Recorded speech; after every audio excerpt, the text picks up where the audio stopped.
From MTN, the Montana Television Network, this is Face the State. Good morning. Welcome to Face the State. In 2012, Steve Daines, a Boze's businessman, ran for Montana's open house seat and won. In 2014, he moved up to the United States Senate. And today, he's here to talk national, state, and local politics with me, MTN Political Analyst David Parker, and Chief Political Reporter Mike Dennison. Steve, welcome back to the show. Good to be with you. Thanks. So I understand that you are a prolific Snapchatter. What is this Snapchat thing that all the kids love? Well, if you don't know what it is, just ask your kids. So it's another app that 18 to 34-year-olds are all over right now. In fact, it's an app that has 150 million users on it today. It just exceeded Twitter.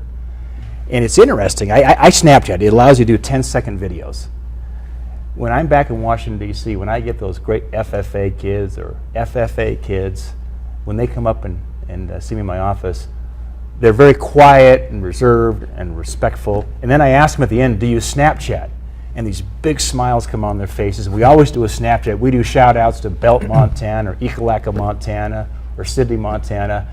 And then we post it on my national site, and they get to see themselves on my Snapchat. But it's a great way, another one of these social media apps that allows us to connect with these, it's 18 to 34-year-olds, but it's really, I think, 12 to 25-year-olds that are really using this application today. We've got a Snapchat here from when Uber came to Bozeman. Can we go ahead and run that real quick? Daniel Zolnikov, who helped pass legislation to get Uber in Montana. First ride in Bozeman, Daniel. Thanks for taking me on the ride. Thank you, Steve. Good to have you here. Let's go. All right, so you Snapchatted Uber to the world. You were the first. Is this the first passenger in Montana? Is that where you were? I was the first one in Bozeman. And so we had this countdown. And Uber is another app that you can have on your smartphone that allows you to get a ride here within minutes. But I was the first Uber ride. I think they call me Uber Rider Zero for Bozeman as we kicked this off. And I surprised my wife with a couple of Keith Urban tickets.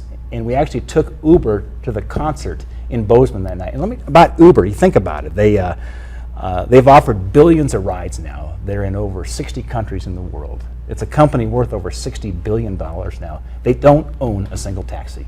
And it's the largest transportation company as it relates to cars in the world. And as an example, what Montanans are doing as drivers is we had a single mom that picked us up after the concert. She has 2 young children at home, and she's able to earn some extra income by providing these rides.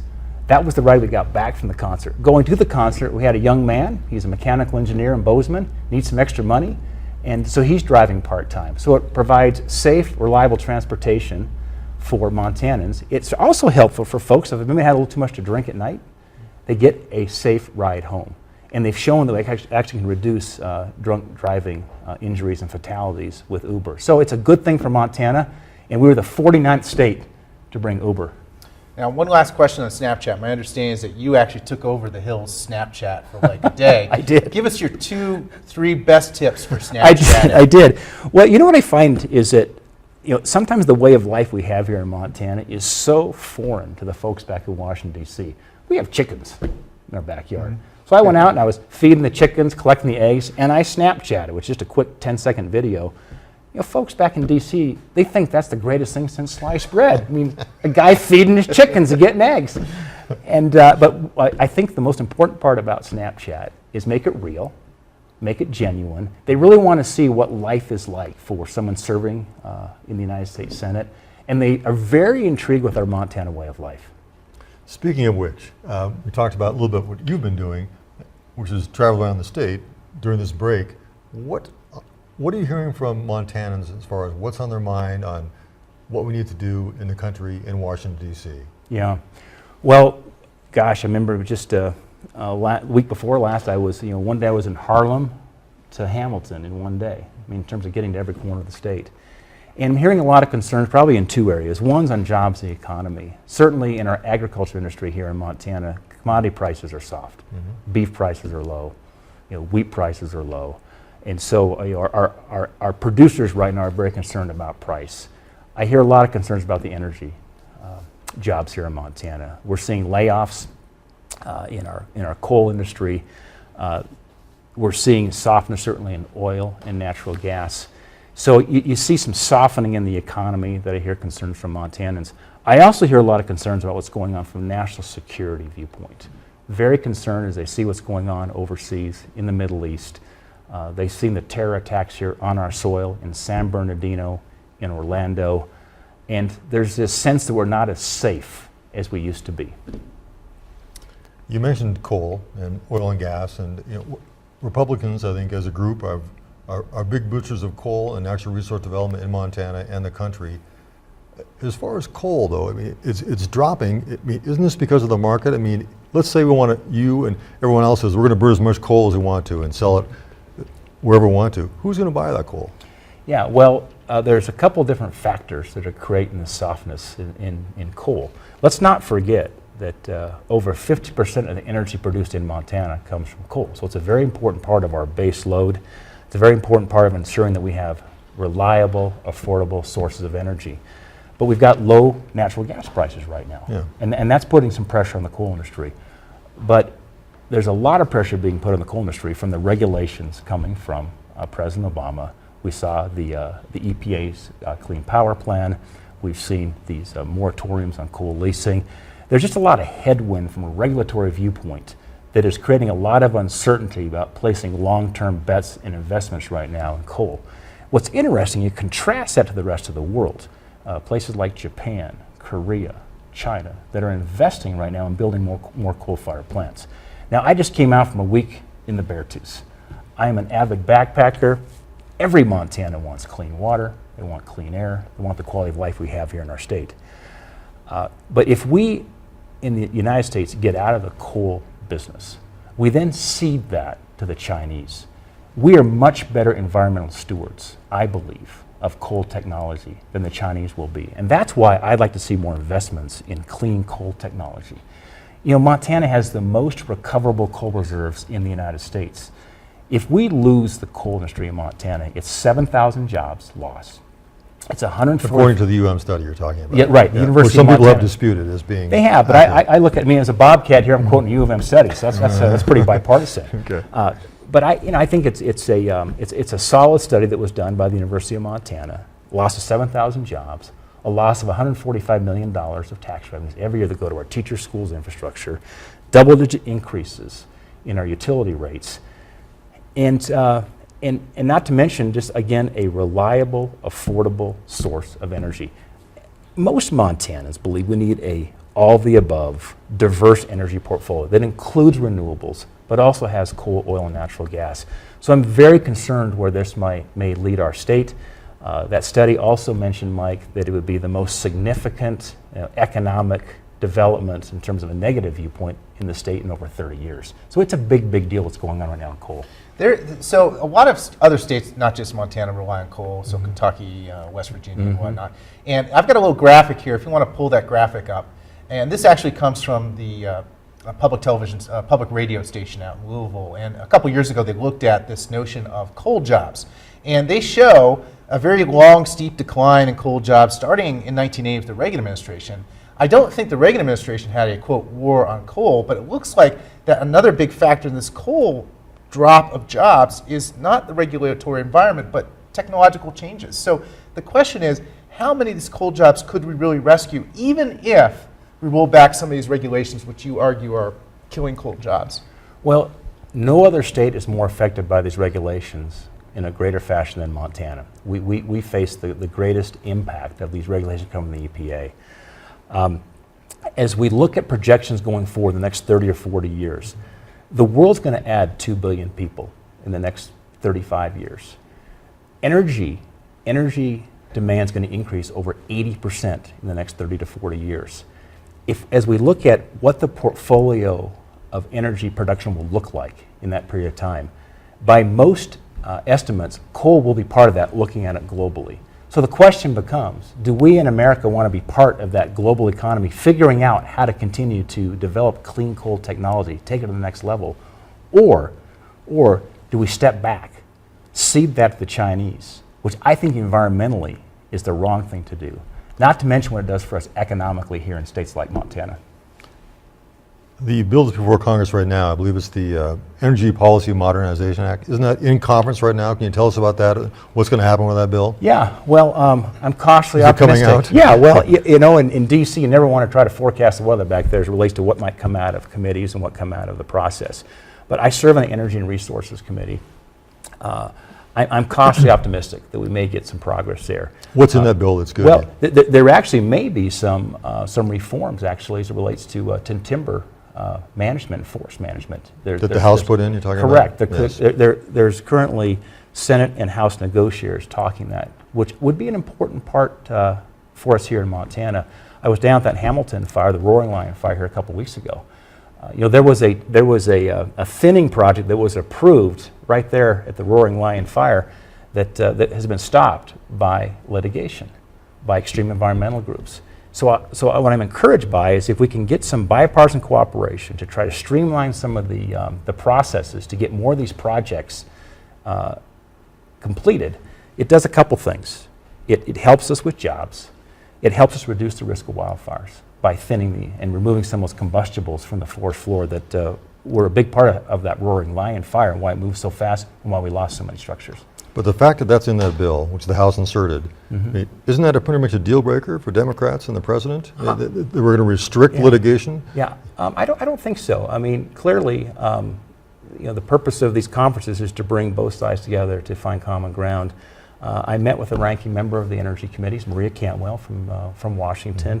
We had a very productive discussion. Remember, Maria Cantwell is a senator from Washington. Remember the fires in Washington last year? And it's a big timber state, too. Devastating fires. In fact, we were just talking earlier about this time last year. You couldn't see the mountains in southwest Montana, in fact, across most of western Montana, because of smoke coming from the fires from Washington. So I think we're going to find some ground. We may not be able to get as much progress as I'd like in terms of reforms on litigation, but maybe moving to some thoughts on arbitration. I think some middle ground there would be a step in the right direction. But isn't one of the frustrating things that the layperson, the average Montanan has with the whole Washington D.C. process is we see these bills to fund government. So, for example, we don't have a budget bill, right? We have appropriations bills, but no budget bills.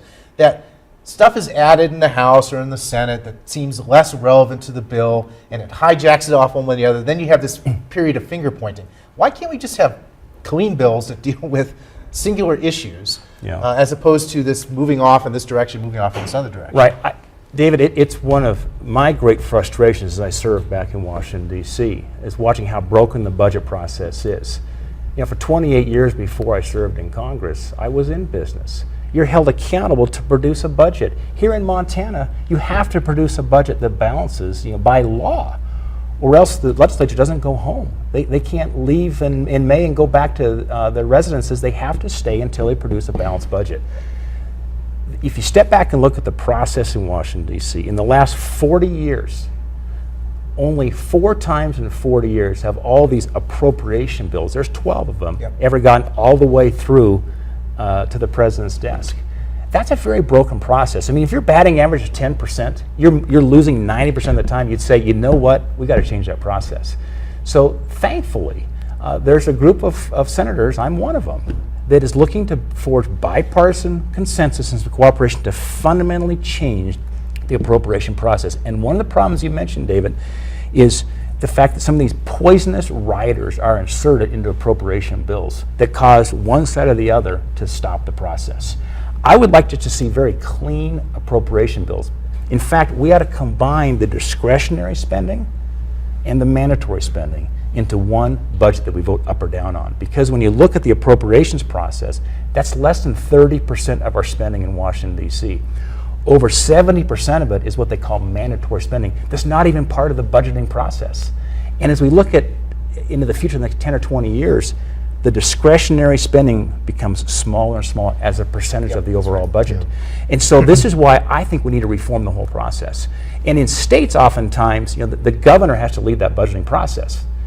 Our founding fathers put that responsibility to the House and Congress because they feared a king. They feared tyranny. They feared concentration of power. They feared King George.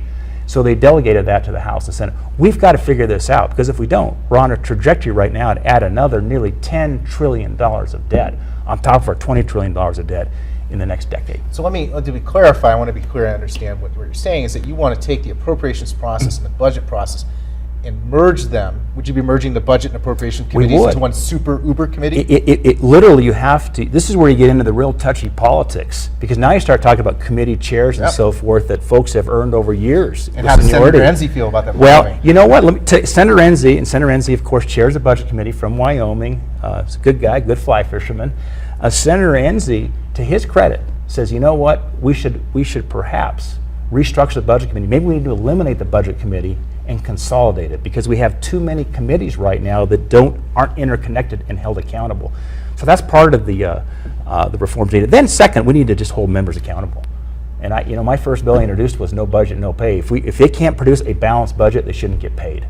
Put the pain on the members of Congress for not producing and passing a balanced budget. Today, if a budget doesn't get passed, sometimes services for American people, they get harmed. We had to put the harm and the pain back on the members of Congress. Let's shift gears to something else. The U.S. Supreme Court. Senate Republicans are still united in the resolve to not allow a justice to be appointed, to leave it vacant for the rest of the year. First off, is that still the case? And if so, how is that justified? Yeah, it's not going to change between now and November, Mike, on that. The Senate, first of all, is operating well with 8 justices. When Scalia passed away, I think he was a tremendous loss. I think Scalia possessed a tremendous and profound understanding of our Constitution. He had a great wit, and by the way, he loved Montana. He was an avid fly fisherman. He used to come to Southwest Montana every summer and spend time out here with friends. But the bottom line is to introduce a Supreme Court nominee in this hyper-politicized environment, I don't think, frankly, is fair to the nominee. And it's consistent with what a good friend Joe Biden has said, consistent with what Schumer has said, consistent with what Harry Reid has said. Well, that doesn't make it right what they said, does it? Just because they said it. It's a consistent principle saying, let's not put a nominee in this process in the middle of a hypercharged political environment. Let the election play out, let the people speak, and then this will come back in January. It's not as if the Supreme Court's constrained. It's not like because with 8 justices they can't get decisions made. They are. They're issuing their decisions here. They are, but you've seen the polls, and Hillary Clinton is leading in most of the battleground states. There's a real chance the Democrats could take back the Senate. You're willing to risk that? You're willing to risk having Hillary Clinton appoint the next Supreme Court justice with a Democratic Senate? That will be their prerogative. The people will have a chance to have their voice in November, and then in January, the process will begin with appointing the next nominee at the Supreme Court. And have you met with Merrick Garland? I haven't. You have not? Okay. So Supreme Court looks like it's going to stay 8 for a while. Let's go back to this question about losing the Senate majority for a moment. I just read a piece today, I think it was in the Hill or Roll Call. A lot of Republicans are getting extra nervous about losing their majority as we see Trump begin to flounder even more. Are you concerned about that? And if so, what are you doing to try to keep Republicans in control of the Senate? Well, I think what you're seeing across the nation is a separation between this battle between Clinton and Trump, which is its own fight skirmish that's going on. And then you break it down into state by state, Senate race by Senate race, House race by House race. As somebody recently said, many of these races, they become more local, almost like a sheriff's race in a state, and somewhat disconnected from the presidential politics. I think that's a pretty smart strategy that we're seeing a lot of the candidates embrace. And I'm sensing more and more Americans, Montanans, they look what's going on between Clinton and Trump, and they're saying, okay, that's that race. They'll look at it, especially in Montana, race by race. Montanans are notorious ticket splitters. The races I've won these last couple races, you look at it, Montana's elected Democrats, Montana's elected Republicans. In the same election. In the same election. Yeah. They'll go right down a ballot.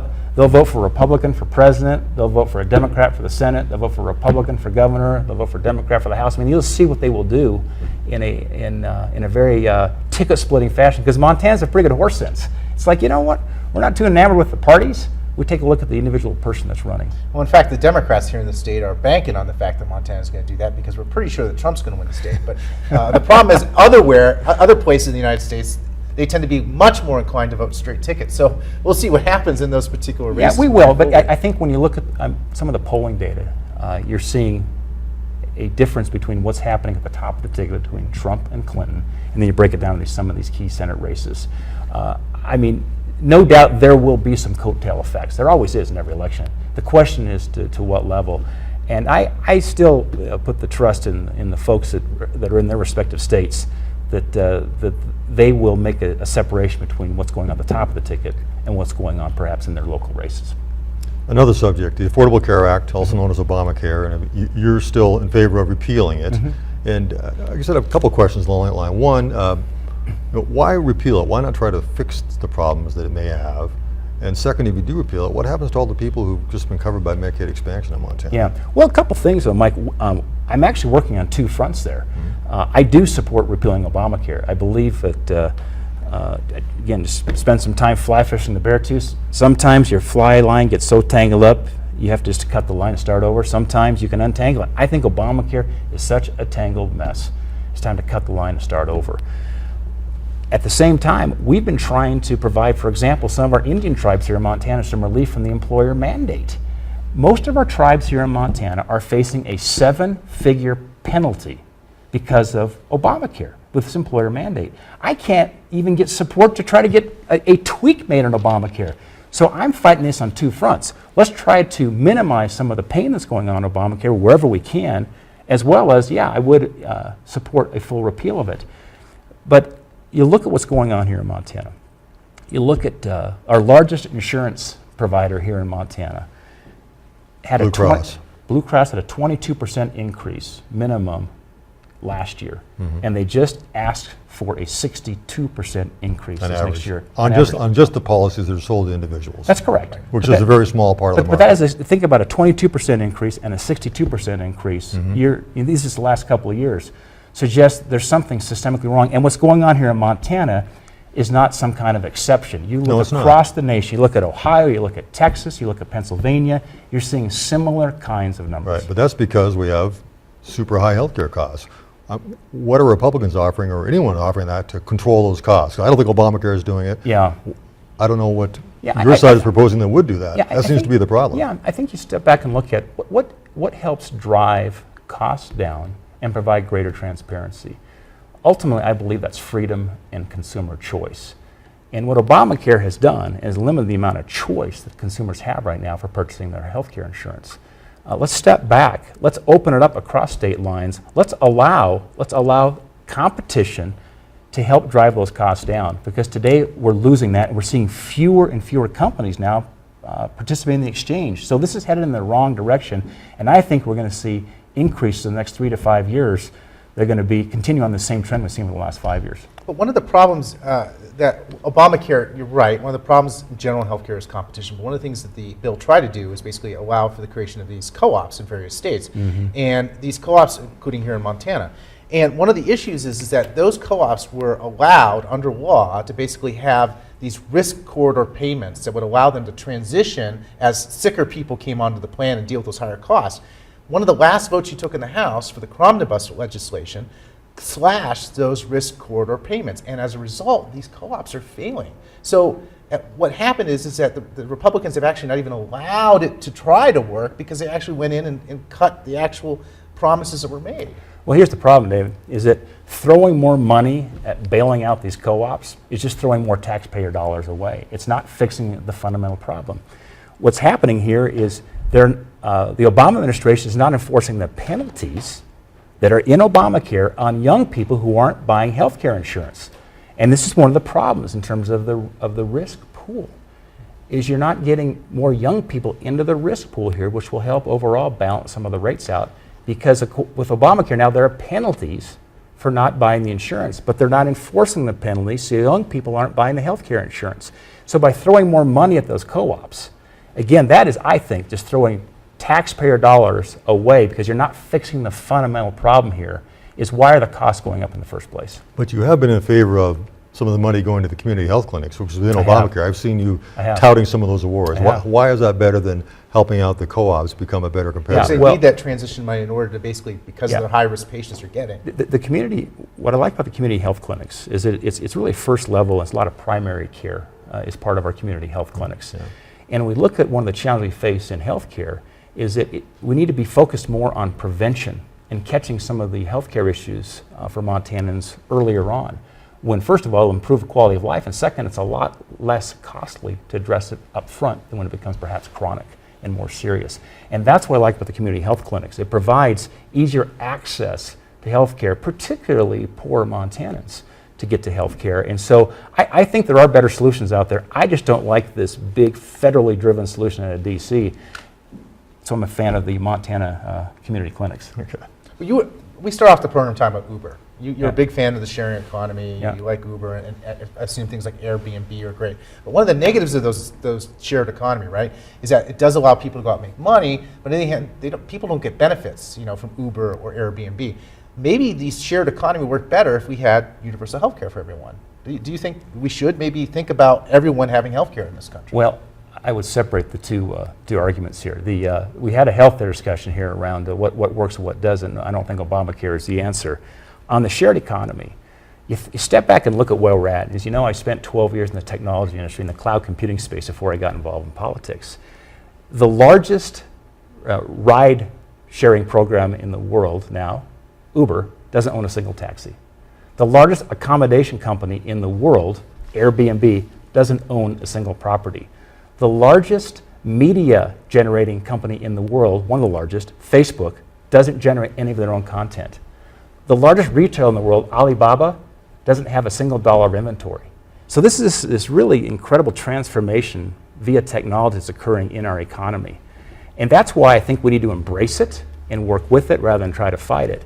And I look at the benefits of what's going on to drive better value for consumers, more reliable, affordable services. That's a good thing for our economy. And what I like about Uber, for example, as I mentioned earlier, this allows some part-time work for Montanans to provide this transportation service at the same time, helping get some folks who maybe had a little too much to drink on a Saturday night with a safe ride home.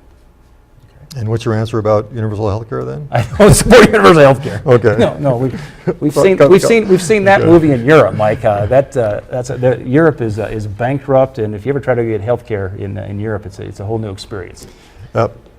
Also, Also, a lot of time left. yeah, we're getting down to the end here, but we talked about Congress not working. Why can't Congress pass a bill to fund fighting Zika, this great health threat to the nation? And we can't even pass that. What's going on? Why can't people agree on this? How much time do you have to talk about that? About 30 Mike? seconds. Yeah. So bottom line is this. We had a good solid $1.1 billion bill that is exactly what Obama's CDC administrator asked for, $1.1 billion to move through to get Zika funded. I won't go into all the details there, but had to shoot out the corral. We had plenty of opportunities to get that passed, and it should have been passed before we went to break. By the way, there's about $400 million sitting in Obama's Ebola funding provision right now that could also be used immediately to address Zika. Well, we've had a spirited discussion today, and I love hearing about your adventures backpacking in the Beartooths, because I think that's something that we share, and I share, and the rest of Montanans, being out in the wilderness and breathing some good air. Join us next time when we're going to be talking to Democratic State Auditor candidate Jesse Lasovich, who will be here for a spirited discussion with Mike and I to talk about the issues in that race, to talk about the future of Montana, and his vision for that particular office moving forward. So thanks again for being with us today. And Steve, we'll have you on again, of course. Thanks, David. Thanks, Mike. Thanks for coming. And that's it for us on Face the State. Have a great day. You've been watching Face the State, a presentation of MTN, the Montana Television Network.